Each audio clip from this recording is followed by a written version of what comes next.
Good afternoon, everyone. It's Jolene from EiffelCorp again with our Insights chat. So lovely to have you here today. Today we're joined by Dr. Gerrit Wissing from the Wits, Witwatersrand University of Wits. And we are tackling quite a complex topic again. It's something that we probably can't talk too much about within a half an hour, but we're going to try and touch on a few things. So the background to our discussion today is looking at the debate around how we learn. I mean, that obviously isn't a new one. You know, it's something that's been around for ages, where we have to figure out what's the best way for students to learn. And we know that scientists have established quite recently that the way we learn affects our brain. From when we're small, everything we do and all our experiences shape the way our brains work, but also the way our brains work inform how we learn often. So it's quite a fine balance. And then there's very real scientific proof of structured changes in circuits in the brain that are affected. So which we obviously know a little of, but only a little picture of. It's quite a big, complex process that we don't, I think, understand fully yet. So one of the things that obviously happened with the move to more of an online scenario when it comes to teaching and learning is figuring out what works, especially in that context, and how do students actually learn. And it gave time to kind of question the way that we deliver content, maybe in class as well as not in class, as an online or remotely. So those are the kind of things that we would like to kind of touch on today.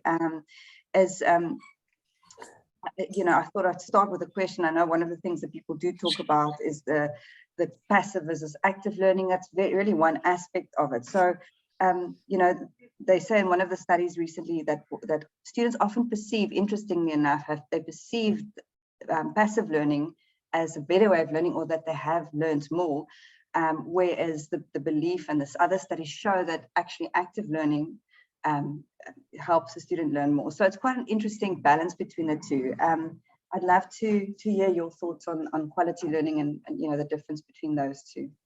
Yeah. Thank you, Jolene. I wonder if I just as a start, if I can share the slide that I sent you.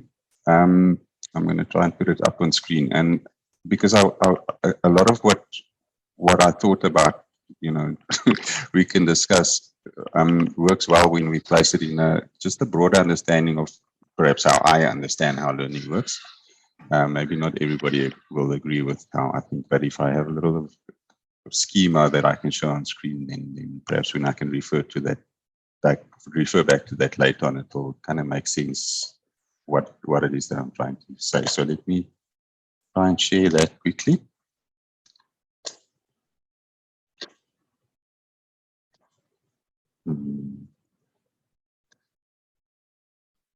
Let me know if you come right, otherwise I can share it from my side. There we go. Okay. Can you see that? Yes. So that's the basis of this diagram is something that Richard E. Mayer developed. He calls it the it's his understanding of how multimedia learning work. Cognitive theory of multimedia learning is what he calls it. And so the basic picture that he has at the back, he speaks about the dual channel principle. So he says, and that's part of my critique on the model, is he says, you know, learning happens in the classroom. And so in the classroom, there's people speaking and there's stuff on the board. And so there's two channels that learners use to taking information. It's visual information and auditory information. So you hear stuff and you see stuff. And so my first question would be, you know, what about the other senses? Because some learning actually involves other senses as well. So just first point of critique about his approach. The second point of critique is no, learning doesn't only take place in the classroom. And it doesn't only take place through people speaking and other people listening. So there's some challenges. But so what he says is there's an environment and lots of stimuli occurring in the environment. And what you do is you pay attention to something. And that act of paying attention brings the stimulus into your short-term working memory. And so perhaps let's take the example of an apple. An apple, you can smell it, you can taste it, you can feel it, you know, you can perceive an apple with different senses. And so what happens in your pre-processing and in your working memory is all of those sensory perceptions kind of combines into a pre-processed understanding of what an apple is. So you know what it smells like. And next time when you talk about an apple, you understand all of those senses being embedded in the concept of apple. So, and then from there on, you start embedding or engaging with this concept of apple with your long-term memory, with what's already in your long-term memory about apple. So we say apple is a fruit. What do we know already about a fruit? So, you know, so you get stuff into your working memory and then you integrate through some cognitive engagement with what's already sitting in your long-term memory. So that's just a broad overall understanding of it's a really simplistic understanding of how people learn, how stuff moves from the external environment into your long-term memory. So what I've also got on the pictures, when we look at learning from the perspective of a teacher doing stuff, we call that instruction. And when we look at learning from the perspective of a learner being curious and finding out stuff for themselves, we call that construction. So that's the initiation of instruction is with the teacher. The initiation of construction is with the learner. And then the final thing I want to talk about is control. And we'll get back to control a little bit. But so control is a whole. And so if you've got a learner and a teacher in a classroom, there's so much control that needs to be exercised in that learning interaction. And so whatever control you exercise as a teacher is control that the learner is not exercising. So when we talk about locus of control, we've got to decide, you know, who makes the decisions, who decides what are we going to learn and how to learn it. Because if I as a teacher decide, then it means the student doesn't decide about that, and that actually also impacts on how people learn. So I want to park the picture just in the background and I'll stop sharing my screen, but I'll kind of refer to that later on again. Perhaps to get back to your first question about instruction, about being active learners or passive learners. This is what really happens, and maybe let's stay with the picture for a while. If you're a passive learner, there's a teacher doing stuff, and you're sitting and you're listening. And the teacher doing stuff is just one of the stimuli in the environment. And so to start off with, if you're a passive learner, you're probably not paying attention all the time to your lecture. So whatever it is that you're paying attention to, that's what's going in your working memory. So if you're on the phone, you're paying attention, just not to the lecturer. So the stuff that's going in your working memory is not the stuff that the lecturer is saying, it's the stuff that's in your cell phone. As opposed to when we talk about being active in the learning. In your picture, there's a little bit of there's a thing called integrating right there on the right-hand side. That's where the activity happens, where you take stuff that's already in your short-term memory, and you need to do something with that stuff to get it into your long-term memory. So when we talk about active learning, it means there's something happening there. Okay, and so what we hear people speak about often is lectures or engagement fosters learning, and the challenge with that using that specific term is it's got this two slightly different meanings. So when you walk into the movies and you watch a movie and it's a brilliant movie, you're engaged. But that engagement happened on the presentation side. And it goes into short-term memory, but there's no engagement there, so it doesn't end up in long-term memory. But then there's cognitive engagement with content, which is something that happens there. So when we talk about engagement, we must understand clearly what it is that we're talking about. Yeah. So when we're talking about engagement, about it, like, yes, I'm enjoying this movie, it doesn't translate to learning necessarily. But when we're talking about engaging with content cognitively, it means we're doing stuff to integrate stuff, content that's in your short-term working memory into your long-term working memory, and learning will occur. But so the watching movies part is the enjoyable part, but it doesn't necessarily lead to moving. the engaging with content cognitively is the hard work part, which does translate to learning. So now you're a student sitting in classroom, and what's it that you want to do? Do you want to work or do you want to have fun being a student? And so that's where we're at. So students like being entertained, but being entertained doesn't necessarily translate into good learning. That makes sense. And so when you're a lecturer and you're getting your students to really work hard in the classroom, cognitively engaging with content, many students won't enjoy that, but they'll learn better. So and that's the tension that we have here, is that good learning doesn't necessarily a good presentation. You get lecturing rock stars. They're just brilliant. People write papers about them, and people, students want to be in their classrooms. Doesn't really lead to good learning. But the lecturers who are kind of out of the way and they're letting the students get on with the cognitive engagement, that's where the real learning happens. And so I have to make one caution as well.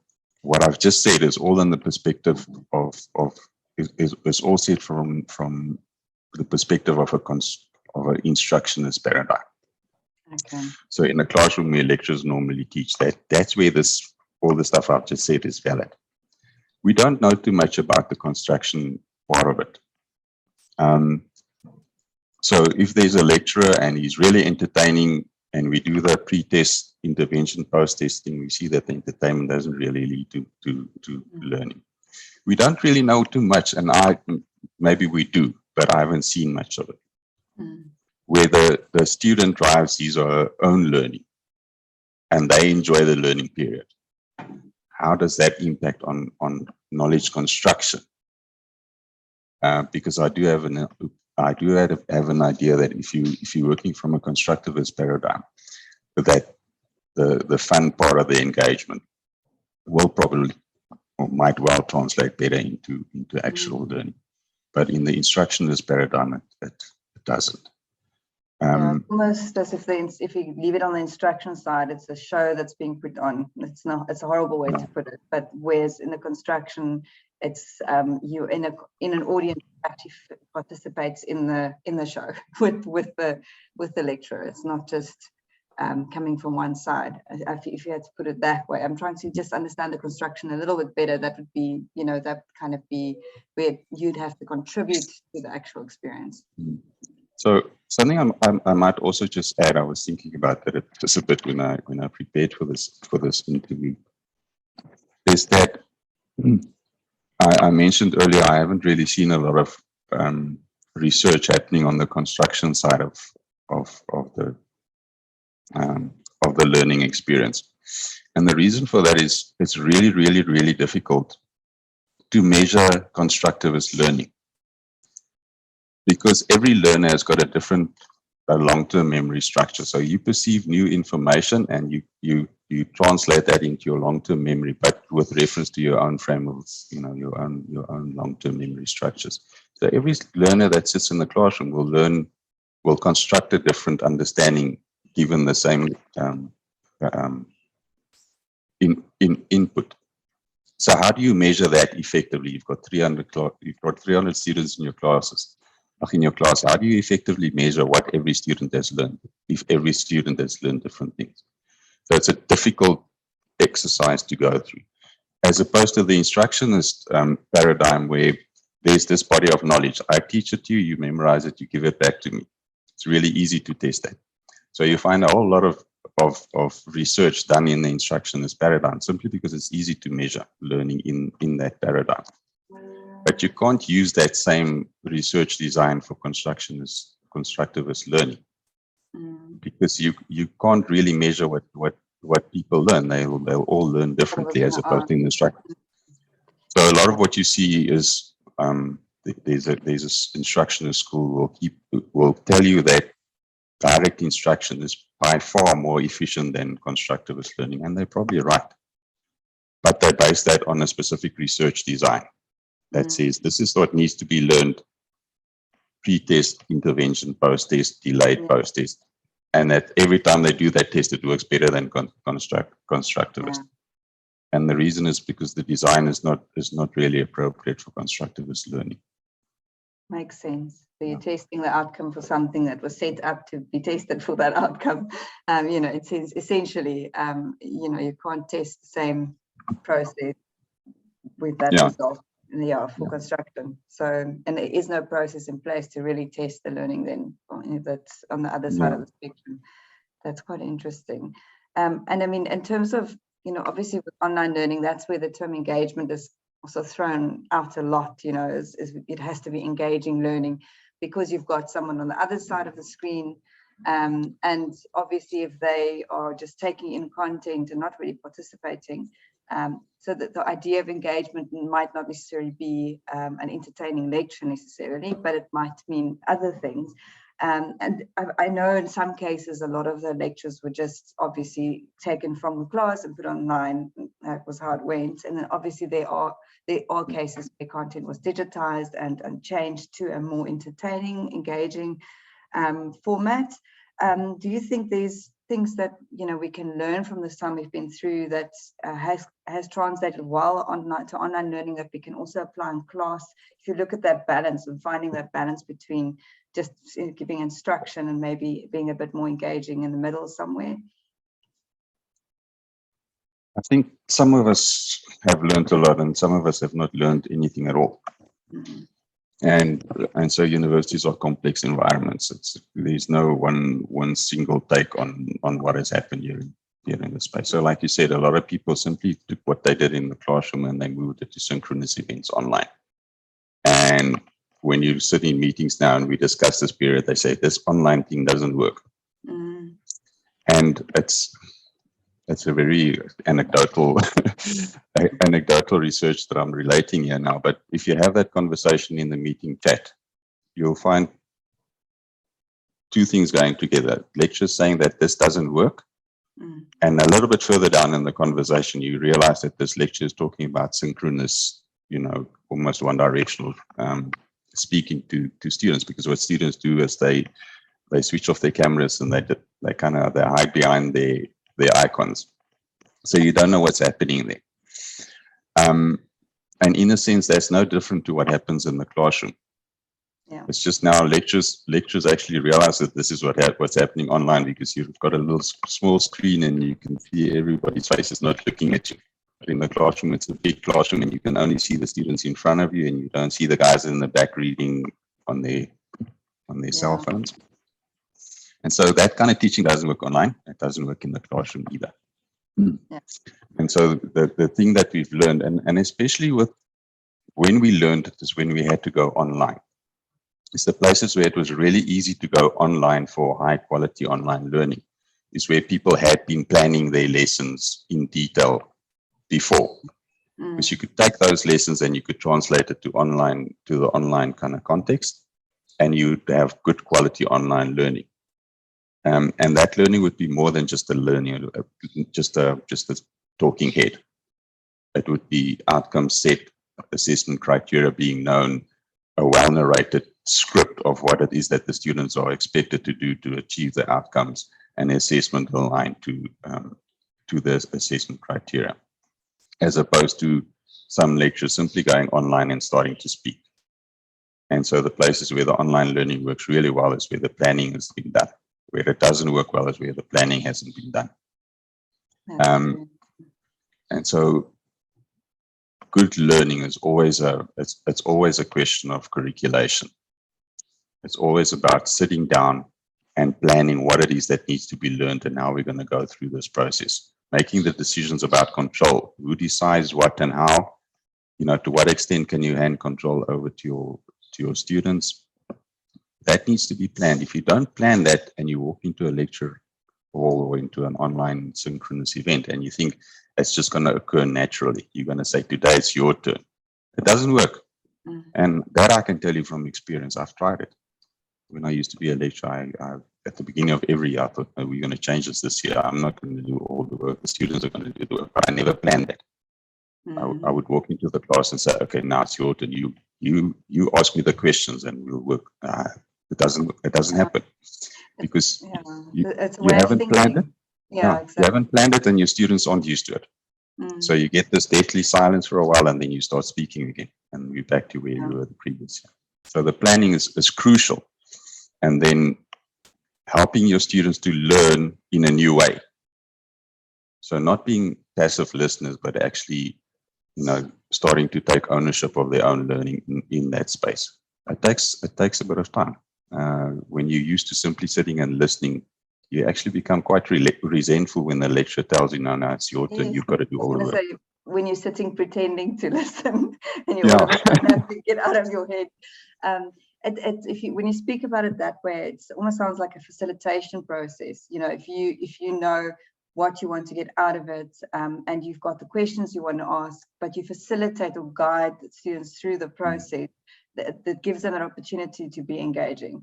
I've done workshops where, for instance, people had to list certain things, and we would always go through, and we would give it a name, like it's your big five of your area, for instance, if it's in marketing. And that always caught a way of people thinking differently and stimulated their creativity of one or two starts. But if you don't have a way of going through that process, no one's going to put up their hand and say, listen, these are the things that we would list if we had to think of what's the most famous in our town, for instance. I mean, that's in the marketing context, but it's similar, I think, if you had to just walk in and ask questions. So that makes a lot of sense. And it's finding out how that facilitation process fits in with your existing structure of how you would teach normally. And as you say, if you haven't planned, you can't look at it from a different angle at all, because you're just going through the motions every time. So it's not just you planning, it's also you making the plans known to your student. So in this instructionist paradigm, I would walk into the class and I would start speaking. I would be the only person in the class knowing what was supposed to happen in the classroom. So how do students prepare for that?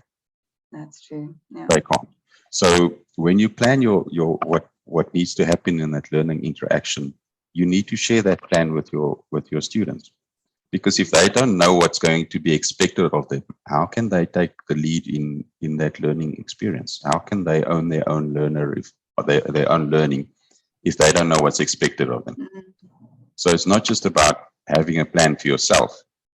It's about communicating that plan to your students, for your students to understand what it is that we're about to learn up, and what's the purpose of this engagement, and how can we go about it, and creating a safe space for people to actually come into that environment and suggesting different ways to what you're suggesting. Yeah. It's an interesting point. I'm just thinking, I think one of the biggest challenges in everything at the moment, I guess, is change. And so if you are planning to change the way you teach as a lecturer, and students aren't aware of it, as you said, if they haven't been kind of brought into the plan, the change happens so quickly and it unsettles, and that's why it also doesn't work, because they're not prepared for that change at all. And it actually makes you nervous. I mean, we had classes where we had to do very, very difficult political economy articles were handed to us, and we had to present it in class. It was interesting, and I think that in a sense is that experience of you take ownership of content, but if you don't understand the content yet, you are so nervous to try and actually portray and have an opinion on it, because technically if you had to present something, you at least have to have some sort of opinion on it. I think that was probably one of the most nerve-wracking experiences I had at university, is to try and understand this extremely complex article and present it. But in essence, it's actually a good concept of trying to get each student to take ownership of something. So I think I love when you said bringing others into the plan too, so that you can kind of prepare in advance and expect that change to happen. And it doesn't feel like a pop quiz when you haven't studied, and you're completely unprepared in that moment. And of course, it catches you unaware, and then you actually switch off. You actually go in shutdown mode. And I guess that's, sorry, yeah, you can carry on. So I normally ask two questions. The first question is, what is it that you need to be able to demonstrate at the end of this learning intervention? And the second question is, how will I know? That you're able to do that. So you have got an outcome and you've got an assessment criteria, and then you've got learning interactions that will get you to comply with the assessment criteria. But if the student doesn't know what it is that they're supposed to learn and how we'll know that they've learned it, how do you present your article in class? Yeah, and also it's like an obstacle course that you have to complete, but you've got no idea what you're supposed to do at each station. Yeah. Technically impossible, and it will just overwhelm you. And we spoke about the brain and all of this. As soon as you understand how our brains work, I think that's one of the important things is because, as I said, you don't adapt to change easily. That affects the way we learn. If you're nervous, if you're not in that receptive mode, I guess. It must be interesting as a lecturer if you start thinking about these things, you know, of how the brain actually works, what the impact is on the brain, and how restricted they are. I mean, we're also in a generation where technology has changed the way brains work. You know, if we take a 4-year-old of today versus, you know, even our generation and how they understand technology, and, you know, but they can't necessarily jump from one rock to another rock because they haven't had that, you know, input on a physical and a gross motor level. All those things actually come into play in class as well, I guess. You know, if you think about the whole concept or the statement that our brain, our experiences we're exposed to shape the way our brain learns or functions, because it forms those pathways. So it's quite a big responsibility if you think in that sense, if, you know, if a lecturer is passionate about really getting students to learn, which I think, I believe a lot of, or most lecturers are, especially if they're passionate about their field, is to translate that all and have all that in your lesson and understanding. And you also can't customize it to each individual. I mean, that's impossible. So, yeah, I don't know how. Yeah. One of the bigger challenges that we have then is how do you design a learning interaction which doesn't focus on recall of facts over the long term, but focuses on meaning making. So we've got the facts, but what does it mean? What does it mean in the context in which we learn? So to bear that in mind as well, because it's really easy to get people to remember stuff. You know, you give them stuff and you say, go and memorize it and come back and get, but what does that mean? How does that prepare you for the workplace, for argument's sake? As opposed to taking those facts and making meaning of it. So it's a different view on your learning interaction planning when you plan for students making their own meaning of the information that you've provided them. And that's difficult to measure as well. And so that's why we get the kind of experiments that I was speaking about. It's just easy to measure. But it measures something which is not necessarily valuable. It measures a type of learning that's not necessarily valuable. Yeah, that's very interesting. And if you think about back to scientists like Albert Einstein, you know, or interesting scientists who didn't fit into the classroom model and didn't do well with those type of assessments at all, didn't necessarily mean they were getting it wrong. They were just getting it more right, or their brain understood things differently. So it's such an interesting world to be part of the education sector in that regard, you know, to find that balance where you, as an expert in your field, have an impact on the student and share your knowledge, but at the same time, give them the opportunity to develop their own knowledge and questioning.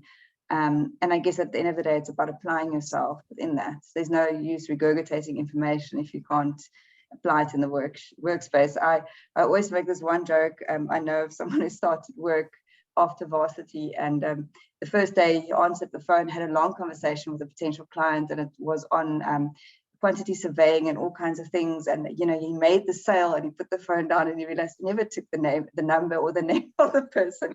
Such a classic example of how you have that head knowledge, but there's such a big difference between applying it in your work, in the workplace. And that's a whole nother conversation, I guess, you know, is finding that way and preparing students for the future and for the workplace. But yeah, we've actually gone through so much. I don't know if you wanted to add anything, because we're almost done with a half an hour, and I said we could probably talk for hours on this topic. But maybe any last thoughts that you wanted to add to the whole, you know, engagement in class and the brain-based learning. So I just read another, apart from the article that you referenced when you invited me to come and speak. There was another article actually speaking about magnetic resonance imaging and the research that's being done on how brains behave when you expose it to stimuli. And the comment was that we really just don't know enough yet to use that as a basis for learning. But having said that, there's a lot that we do know. And so it frustrates me often when you speak to academics and teachers and they refer to teaching as an art. And so I have this conversation occasionally to say, teaching is not an art, it's a science. And it's a complex science, but it's a science nonetheless. So if you're a teacher at school or a lecturer at university, and you're not reading a lot about how people learn. And finding an integration between instructionist paradigms and constructivist paradigms, so that you can make meaning of all of this vast body of research to see how, this article, how does it fit in with what I already know? If you're not doing that and you're a professional teacher, I'm concerned.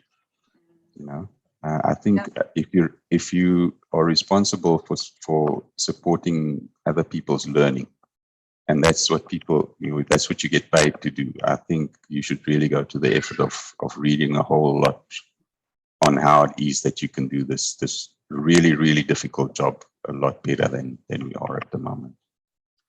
That's a very, very important point, and thanks for making that. I agree. I think it's with most things in life. If we don't expand our knowledge at all times, we fall behind, and we miss out on so many important things that we could have used and applied in our lives daily. So I think that's where the passion for what you do comes in, and not being resistant to those new things and change once again, and actually embracing it. So thank you so much for your time today. I actually wish we could talk more. I'm sure we'll find another topic to have a discussion on in the near future.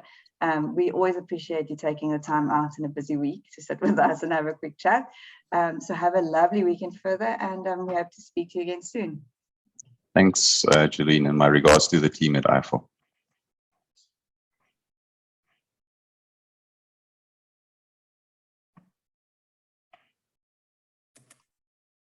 Cool, thank you. Baie dankie. Ons is reg. Baie dankie. Dankie. Dit is so, dit sê my geweldig. So baie dankie vir die tyd. Ek waardeer dit. Net bly my hond van Moni, hy sit my. Maar ja, mooi naweek verder, en ek sal, as daar ooit enigiets is wat van julle kant af waar julle wil gesels van wat julle doen, asseblief laat weet. Ons dis regtig, die platform is nie om ons te bemark as 'n maatskappy nie, maar regtig om 'n fasiliteerder te wees vir belangrike onderwerpe. Ons gaan dit nog groei met tyd, maar dit is my so lekker om net die geleentheid te hê dat mense oor sulke goed praat. So. Ja, dankie vir die geleentheid ook. Dit is een van die groot frustrasies om te probeer om 'n paradigmaverskywing in die industrie te maak. Yep. Dis moeilik. En so hierdie soort van exposure om mense te konfronteer met idees is. Ja, en dis op 'n maklike manier. Dit vang jou op jou foon in jou eie spasie. Dis bietjie meer. So ek dink dis met alles so, as mens kyk na selfs met ons wat nou 'n bemarking is om te skuif van konvensionele, tradisionele bemarking tot digitale bemarking is baie moeilik. En jy kan dit sien met advertensies en met ouer brands, en dis nie maklik as jy iets ken om jouself te skuif en aan te pas nie. So ons wat saam met, soos ek byvoorbeeld ook al aan die ouer deel van my lewe raak, is gelukkig en bevoorreg dat ek saam met dit ontwikkel het, want ek het op social media net uitgekom moes ek daarmee begin werk. Maar ja, vir mense wat nou instap, wat nou van jare terug af al in tradisionele PR en daai goed, dis moeilik. Dis 'n moeilike skuif. So ja, dis lekker om met die goed te gesels en myself te ontwikkel in die proses. So ek waardeer dit baie. En dankie Stian, en ek dink Kim is ook hier so by ons vir julle tyd. Ek het dit my naam verander, so ek was vandag EiffelCorp, maar dit is okay. Maar baie dankie. Hey, jy's om Stian, maar ek dink ja, ek sal volgende keer onthou. Maar ja, lekker naweek. Ek sal praat hier binnekort. Waardeer dit baie. Bye. Bye. Bye. Bye, Kim.